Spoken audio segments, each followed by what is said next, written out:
Hey guys, I'm doing a quick video today on how to mount a scope on a Winchester Model 70. This particular rifle was made in 1953, and when I purchased it recently, it already came with the Weaver base. So this here and this here, these are Weaver bases. They're made for 0.86 screw spacing, and what that means is, let me zoom in here.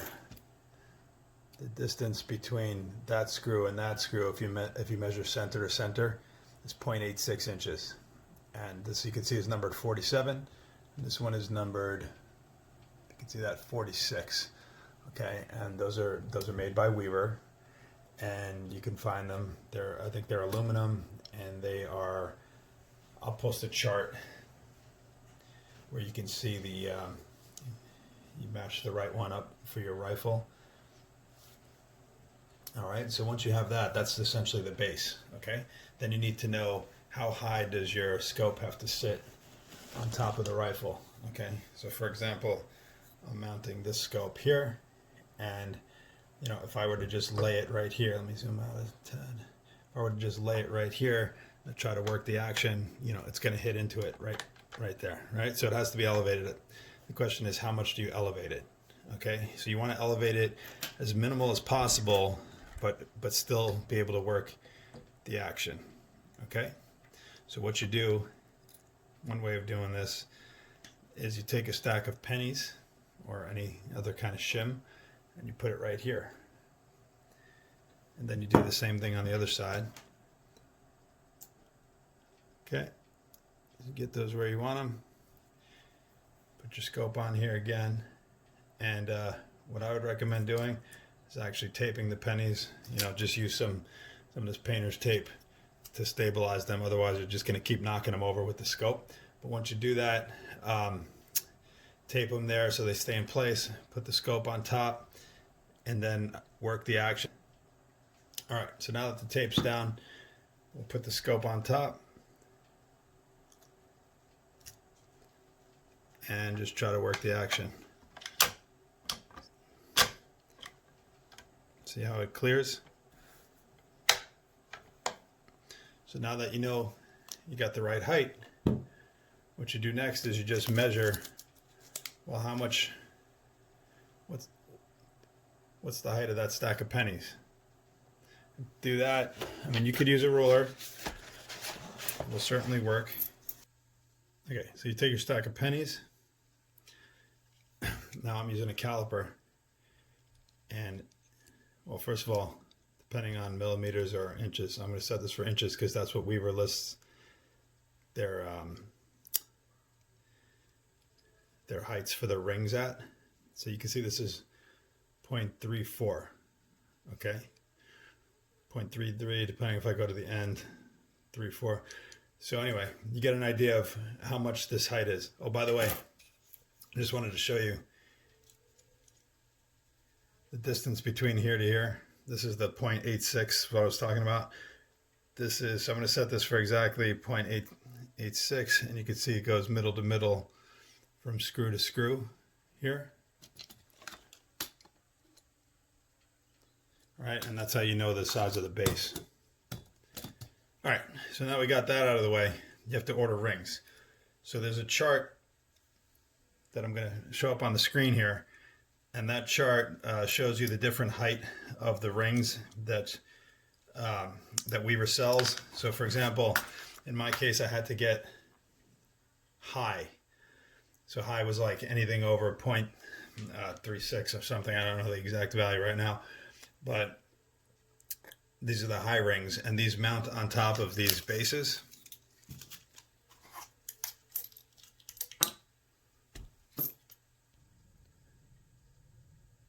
Okay, so this is the ring, and I got the one where it has a lever here, so you can actually remove it without any tools. And the reason I got that is this rifle has iron sights, and I'd like to be able to use both without too much trouble. So I can just remove the scope and use the iron sights and put the scope back on. So remove the top part. They give you a Torx wrench to do that, the right size. And then, all right, so with these lever lock ones, you have to unscrew this to loosen them up a bit. So you make the bottom wider, and then there's a groove here. So you can see that groove that fits into this groove here. And then once you got it in that groove, you can go ahead and tighten it down.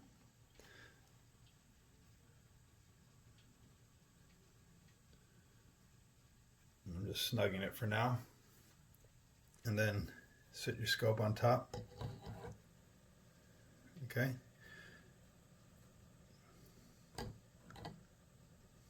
Let's see if, okay, well, okay, I can tell you right now, it's a little tighter than I thought, but it does work. So,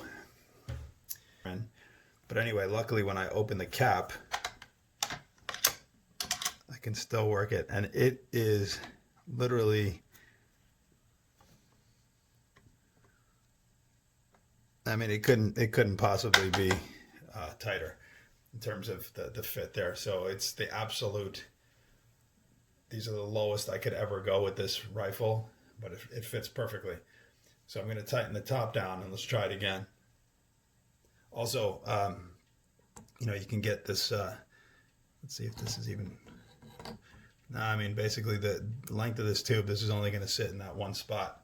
I was going to say maybe you could slide your scope forward and backward, but based on the width of these, this particular scope's not going, it's not moving back or forward. It has to sit right there.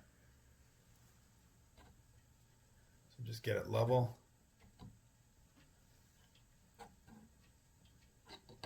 You have a bit of play, maybe a 1/4 inch.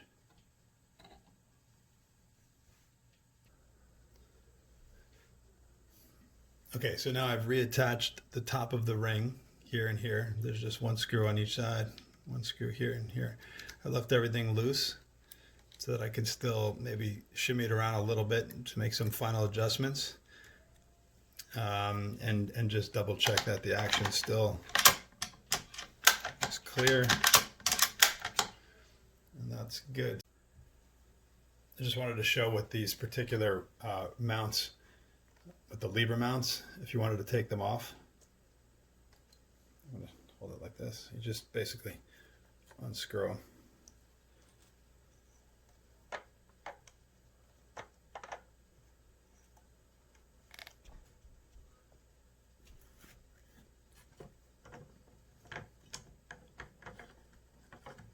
That's it. It's off. And you know, this is all still mounted. So if you want to throw it back on, see that? It kind of locks in there, and then you just tighten it up. You're good to go.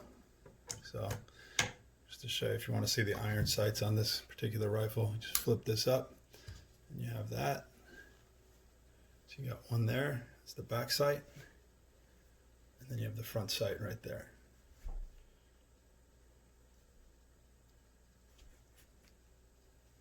So yeah, you know, I'll list all the parts here in case you happen to have the same exact rifle and you want to just copy what I did. But I think in general, you know, any rifle you have, you know, it's going to be a similar setup, right? You have to determine what base is correct for you.